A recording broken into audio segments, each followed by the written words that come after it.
Good evening and thank you for joining us for KREM News 10 at 10. We begin tonight with some breaking news. A teenager is dead tonight after jumping into the Spokane River at Riverfront Park. Crews with Spokane Fire and Spokane Police responded to water rescue reports just before 7 tonight. Rescuers say 4 kids jumped in this evening. Only 3 made it out safely. Our Nicole Hernandez is live there right now. And Nicole, what have you learned tonight?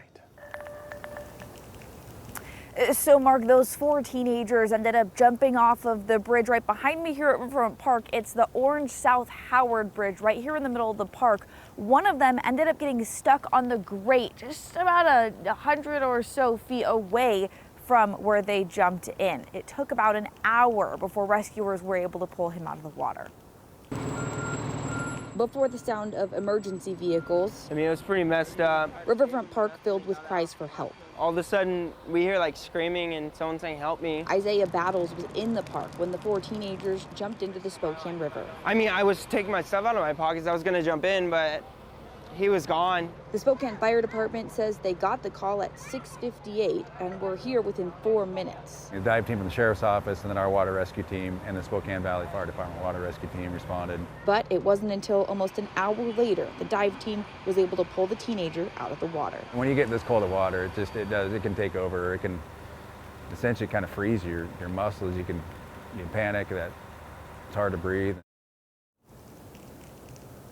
So the other 3 kids are physically okay as of this evening, but the fire department says it seems like they just jumped in the river for fun. In Spokane, Nicole Hernandez, KREM 2 News. All right, Nicole, thank you very much. Now to a story that we've been covering for nearly 2 months. Coeur d'Alene police released new video showing the moment racial slurs were used against the University of Utah women's basketball team. This is a picture that we've seen before. The car police were able to track down that they believe to be connected to the incident. Now that we see that car again, this time it's from the moment the car drove past the team. Take a look right here.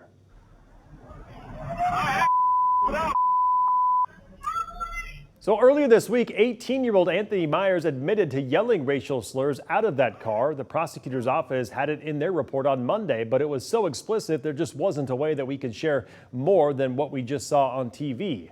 Even with this, the Coeur d'Alene prosecutor's office decided not to charge Myers. Prosecutors said in their report, while they don't condone what Myers said, it wasn't enough to be a crime. Yesterday, I talked to a criminal defense attorney from Spokane. He's not part of the case, but says based on what he has seen, he thinks this could have gone either way. You know, I think that you put those 2 things together, the sexual component of it with the racial component of it. I certainly think that it would have been well within his rights to try to prosecute this case. But having considered all the facts in his judgment, he determined he wasn't going to do that. We have been following this story for nearly 2 months now. For a look back at any of our coverage, just download the KREM 2 Plus app. It is free on Amazon Fire, Roku, and Apple TV.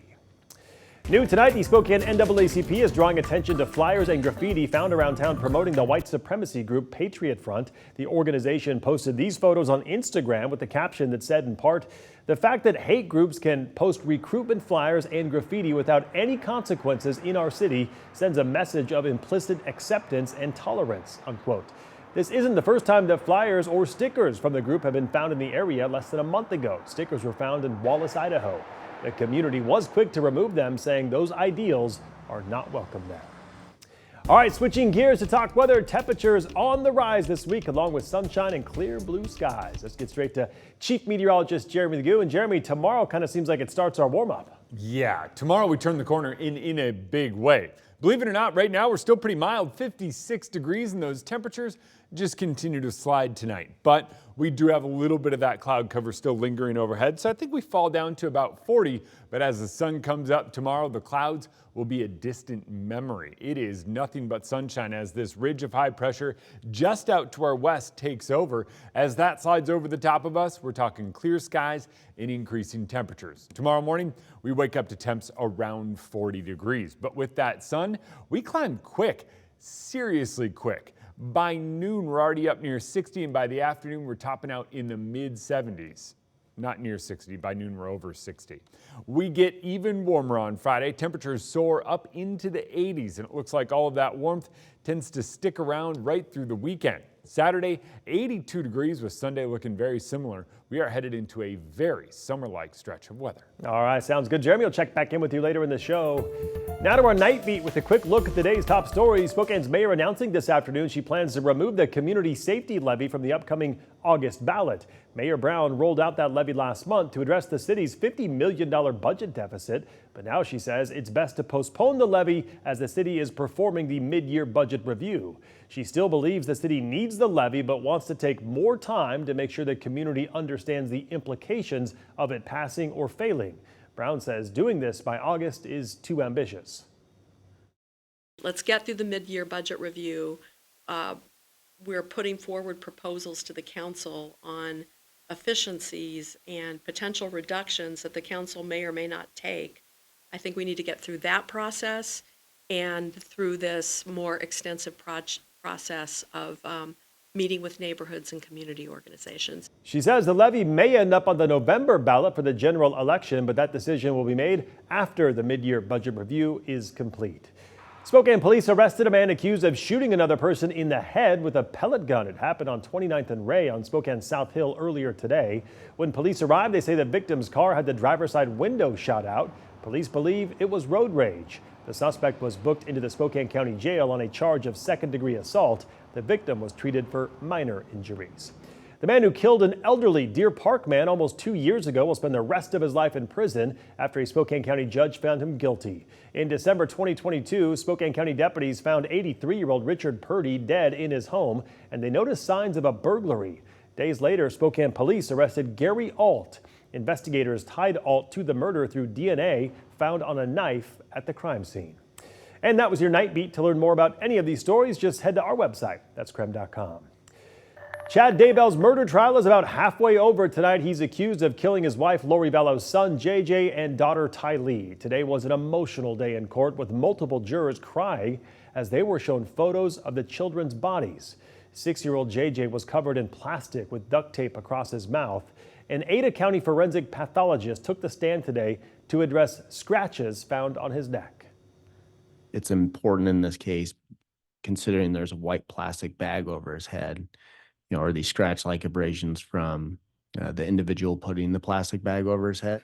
It could also be from JJ himself trying to get the bag off of his head. I wasn't there. I don't know. But these are the types of things that go through my head. He determined JJ died by asphyxiation. 16-year-old Ty Lee was dismembered. She was identified by dental records. Right now, our Boise sister station was told there is, quote, nothing firm to share about when prosecutors could rest their case. A self-proclaimed anarchist group has taken responsibility for the arson of more than a dozen Portland police vehicles.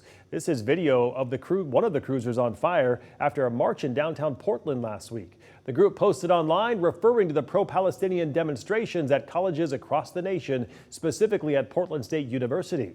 They described the arson as a, quote, preemptive attack against police in anticipation of actions being taken against demonstrations at Portland State.